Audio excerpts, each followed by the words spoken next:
வந்து delimitation bill சம்பந்தமா நடந்தது. எந்த சூழ்நிலையிலும் அது வந்து நம்ம ஏற்கனவே அந்த பில்லை தோக்கடிச்சிருக்கோம். அந்த ஃபார்ம்ல இருந்தாலும் சரி, இல்ல 50% வந்து எல்லா மாநிலங்கள்லயும் ஏறும் அப்படி இருந்தாலும் சரி, அது டீலிமிட்டேஷன் பில் எந்த ஃபார்ம்ல வந்தாலும் தமிழ்நாட்டிற்கும் இந்தியாவுக்கும் அது ஒரு பேரழிவை ஏற்படுத்தக்கூடியது, இந்திய ஜனநாயகத்தை வந்து முடக்கக்கூடியது. அதனால தமிழ்நாட்டிலிருந்து எந்த சூழ்நிலையிலும் இந்த டீலிமிட்டேஷன் பில்லை யாரும் ஆதரிக்க கூடாது அப்படிங்கிற ஒரு உறுதியான நிலைப்பாட்டை வந்து நாங்க எடுத்திருக்கோம். நானும் மாண்புமிகு முதலமைச்சர் அவர்களுக்கு ஒரு அனைத்து கட்சி கூட்டத்தையும் இது சார்பா கூட்டணும்னு சொல்லி கேட்டிருக்கோம். தமிழ்நாட்டினுடைய பிரச்சனை திமுக இந்த கூட்டத்தில் பங்கேற்கல, நீங்க எப்படி பாக்குறீங்க?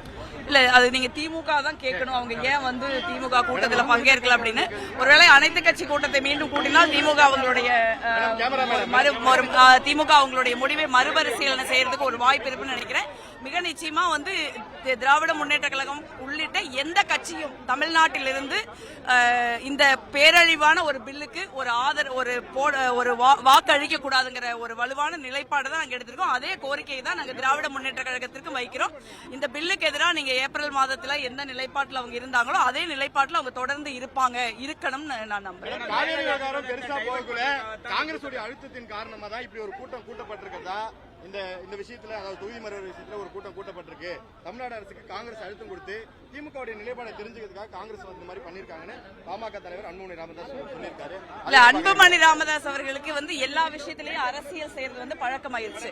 ஒரு நாடே ஒரு பேரழிவை நோக்கி இருக்கு, இந்திய ஜனநாயகமே அடித்து நொறுக்கப்பட ஒரு சூழல் இருக்கு. தமிழ்நாடு உட்பட எந்த மாநிலத்திலையும் நம்ம குரலே இருக்காது. நம்ம நாடாளுமன்றத்துக்கு போவோம், ஆனா அங்க பேச முடியாது. தமிழ்நாட்டிற்கு என்ன வேணும், தென் மாநிலங்களுக்கு என்ன வேணும் அப்படிங்கறத வேற ஏதோ மாநிலங்களிலிருந்து இருந்து எம்பிக்கள் முடிவு பண்ணிட்டு போயிருவாங்க. நம்ம போய் அங்க உட்கார்ந்துருப்போமே ஒழிய நம்மளால பிரயோஜனம் இருக்காது. அன்புமணி ராமதாஸ் உட்பட யாருக்குமே அங்க எந்த விதமான ஒரு வேல்யூ அங்க இருக்காது. அதை முதல்ல அன்புமணி ராமதாஸ் அவர்கள் புரிஞ்சுக்கணும். ஏன்னா அவர் சபைக்கே வர்றதில்லை, அதனால இந்த மாதிரி விஷயங்கள் அவருக்கு தெரியறதில்லை. ராகுல் காந்தி மேகதாது காவேரி விஷயம் பத்தி பேசாம வெறும் தொகுதி மறுவரை மட்டும் பேசுறதுக்கான காரணம் என்ன? இப்ப தொகுதி மறுவரை பில்லு கொண்டு வரல, என்ன கொண்டு வந்தாங்க, இப்ப கொண்டு வர சொல்லிருக்காங்க, எப்ப கொண்டு வர போறாங்க தெரியல. ஏன் மேகதாது விவகாரம் தொடர்பாக ராகுல் காந்தி பேச மறுக்கிறார்? தமிழ்நாட்டுக்கு வந்து ஏன் பேசல அப்படின்ற கேள்வி பல்வேறு தரப்பினர் எழுப்பினார். காவிரி பிரச்சனையை பொறுத்த வரைக்கும் அதாவது தமிழ்நாடு காங்கிரஸ் கமிட்டியோட நிலைப்பாடு வந்து ரொம்ப உறுதியானது. எந்த விதத்திலும் எந்த சூழ்நிலையிலும் தமிழ்நாட்டின் முதலமைச்சர் அவர்களோ இல்ல காங்கிரஸ் கட்சியோ தாவேக அரசோ தமிழ்நாட்டின் உரிமைகளை விட்டு தராது அப்படிங்கறதுல நாங்க வந்து ரொம்ப தெளிவா இருக்கோம். இப்ப தண்ணியும் வந்திருக்கு, அதனால இப்போதைக்கு வந்து இப்ப மழை பெய்யுது, தண்ணி வருது, இந்த பிரச்சனைக்கு நீண்ட காலமாவே இப்படிதான் இருக்கு. அதுலயும் நம்ம ஒருமித்த கருத்தோடு செயல்படணும் தமிழ்நாட்டு கட்சிகள், எந்த மாற்றம் கிடையாது.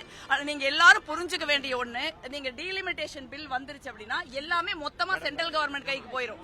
நம்ம மாநிலத்தில் ஒரு அரசாங்கம் இருக்கும், சட்டமன்ற உறுப்பினர்கள் இருப்பார்கள், நாடாளுமன்ற உறுப்பினர்கள் இருப்பார்களே தவிர அவர்களுக்கு எந்த மதிப்பும், அவர்களுடைய குரலுக்கு எந்த விதமான மதிப்பும், தமிழ்நாட்டு மக்களுடைய பிரதிநிதித்துவத்திற்கு எந்த விதமான மதிப்பும் இருக்காது. அதாவது நம்ம ஒரு மிக ஆபத்தான ஒரு கட்டத்துல வந்து நம்ம பயணம் பட்டுக்கிட்டு இருக்கோம். அதனால ஒரு பெரிய ஆபத்து நம்மள சூழ்ந்திருக்கிற நேரத்தில் அந்த பில்லை வந்து நம்ம முதல்ல முறியடிக்கணும். அந்த பில்லை முறியடிச்சா மட்டும்தான் இந்த மாதிரியான ஒரு இன்டர்ஸ்டேட் டிஸ்பியூட்ஸ் எல்லாமே இருக்கு. எல்லாத்தையும் தூக்கிட்டு நம்ம சென்ட்ரல் கவர்மெண்ட் போக முடியாதுல. அவங்க வந்து ஒரு கட்சி, ஒரு தேர்தல், ஒரு தலைவர் அப்படிங்கிற ஒரு இடத்தை நோக்கி நகர்ந்துகிட்டு இருக்காங்க. அது வந்து டீலிமிட்டேஷன் பில் வந்து வலுப்படுத்தும். அதனாலதான் இந்த கூட்டத்தை நம்ம போட்டிருக்கோம். குறிப்பா வந்து நரேந்திர மோடி அரசாங்கத்திற்கு எதிராக ஒரு மிகப்பெரிய எதிர்ப்பலை, குறிப்பாக பிரதம மந்திரிக்கு எதிராக கடுமையான எதிர்ப்பலை நாடு முழுவதும், குறிப்பாக மாணவர்கள், இளைஞர்கள் மத்தியில் வீசுற ஒரு சூழல்ல இனிமேல் தேர்தலில் நியாயமான முறையில் வெற்றி பெற முடியாது. அது ஏற்கனவே வெற்றி பெற முடியாதனாலதான் அவங்க எஸ்ஐஆர் உட்பட தேர்தல் முறையீடுகளில் ஈடுபட்டாங்க.